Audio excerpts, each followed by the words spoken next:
नैतिक मूल्यों से ये कहानी भले ही आपको इंसाफ करती ना दिखे, लेकिन जिम्मेदारियों की नजर से देखेंगे तो शायद कुछ समझ में आए।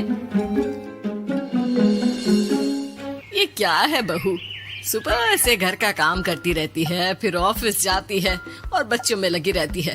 अरे ऑफिस क्यों नहीं छोड़ देती, या फिर घर के लिए कोई नौकरानी रख ले। कैसी बात कर रही है माँ, जानती तो है ना अभी इनके ऊपर कितना लोन है। थोड़ा ही सही मदद कर देती हूँ तो अच्छा लगता है, और अभी उनको मेरे पैसे की जरूरत भी तो है। सुधा चंदर को बचपन से प्यार करती थी। एक ही मोहल्ले में खेल कूद कर बड़े हुए दोनों। जहाँ सुधा संपन्न परिवार से थी तो वहीं चंदर का परिवार आर्थिक परेशानियों से जूझता ही रहा। लेकिन सुधा की जिद के आगे किसी की नहीं चली।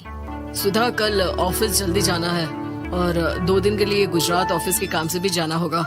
अरे कैसी बात कर रहा है बेटा, बहू को अगले महीने बच्चा होने वाला है, इस वक्त तो उसके साथ रहे। अरे कोई बात नहीं ना माँ, उनको जरूरी काम होगा, वरना मेरा चंदर ऐसे वक्त में मुझे छोड़कर कभी नहीं जाता।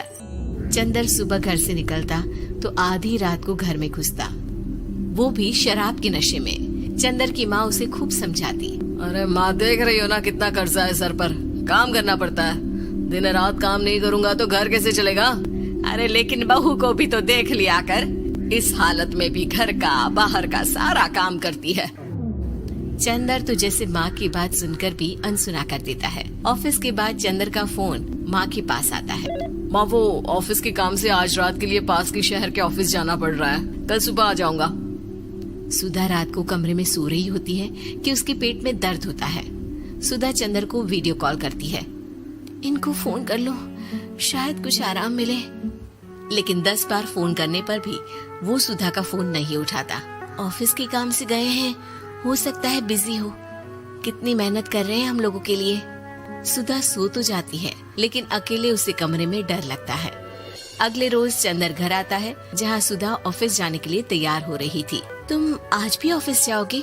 कल रात भर तो ड्यूटी की है, थक जाओगे, छुट्टी ले लो ना। अरे नहीं नहीं, कैसी बात कर रही हो, ये तो पॉसिबल ही नहीं है। अच्छा रुको, मैं जल्दी से तुम्हारा खाना और नाश्ता बना देती हूँ। बेचारी सुधा ऑफिस जाना छोड़कर लग जाती है पति के लिए खाना बनाने, उसके कपड़े प्रेस करने और जरूरत का सामान मुहैया कराने के लिए। हो सके तो रात की ड्यूटी मत लिया करो ना, मुझे बहुत डर लगता है। अरे यार क्या है, तुम तो ऐसे बिहेव कर रही हो कि तुम ही अकेली हो जिसे बच्चा होने वाला है। इतने लोगों के पति जो काम के सिलसिले में बाहर होते हैं, उनका क्या? सुधा को चंदर के मुंह से ये बातें अजीब लगती है। अरे हुआ क्या है तुमको? पहले तो तुम मेरा कितना ख्याल रखते थे, मेरे पास रहते थे, मेरी दवा से लेकर खाने पीने तक का सारा ख्याल। और अब इस बार तो तुम एक दफा भी मेरे साथ डॉक्टर के पास नहीं आए, क्यों? अरे पागल हो गई हो क्या? पागल वाली बात कर रही हो। काम धंधा देखो या फिर तुम्हें लेकर टहलता फिरूं। और मुझे शुक्रवार की रात को काम से निकलना है, सोमवार आऊंगा। सुधा को समझ में नहीं आता कि क्यों अचानक से चंदर को फील्ड का काम मिल गया है। लेकिन एक दिन, सुधा, मैं और चंदर जरा एक रिश्तेदार के घर जा रहे हैं, तुम भी तैयार हो जाओ, घर में अकेली कैसी रहोगी? अरे नहीं नहीं, इस हालत में इसे लेकर जाना ठीक नहीं है। अरे लेकिन मैं ऑफिस भी तो जाती हूँ, फिर घर में अकेले। चंदर उसकी कोई बात नहीं सुनता। वो सीधा कार निकाल कर माँ को लेकर चला जाता है। सुधा घर के काम में लग जाती है कि अचानक उसकी नजर चंदर के बैग पर पड़ती है, जिसमें एक कागज दिखाई देता है। इनकी कागज भी ना इधर उधर फैले होते हैं, एक भी खो जाएगा तो बवाल करेंगे। लेकिन जैसे ही सुधा वो कागज खोलकर देखती है तो वो सदमे में आ जाती है। दरअसल वो कागज नहीं, बल्कि चंदर और उसके ऑफिस में काम करने वाली लड़की चांदनी की गोवा की टिकट होती है। सुधा चंदर के बैग को खोलकर देखती है तो उसे होटल के बिल से लेकर महंगे गिफ्ट्स और दूसरे शहरों के टिकट मिलते हैं। सुधा को समझते देर नहीं लगती कि उसका पति किसी और लड़की के साथ है। चंदर के आने पर सुधा उससे बात करती है।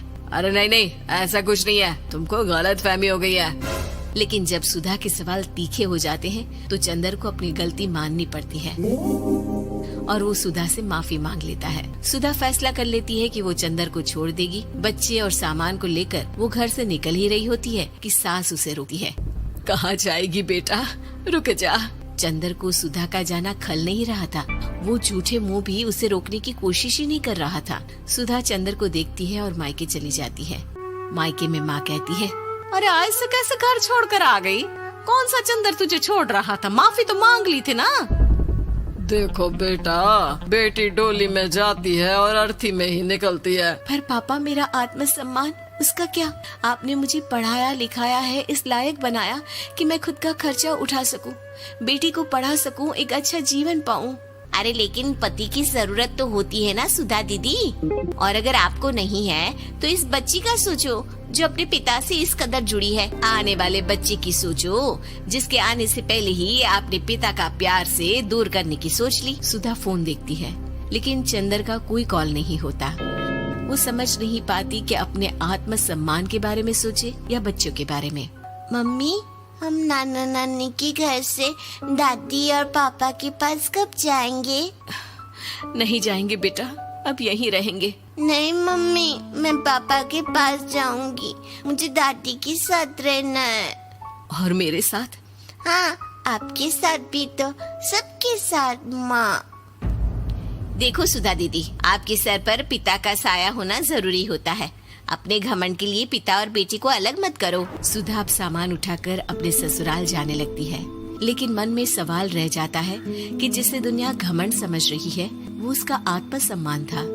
चंदन ने माफी जरूर मांग ली, लेकिन कभी ये एहसास नहीं दिलाया कि वो सिर्फ उसी का है।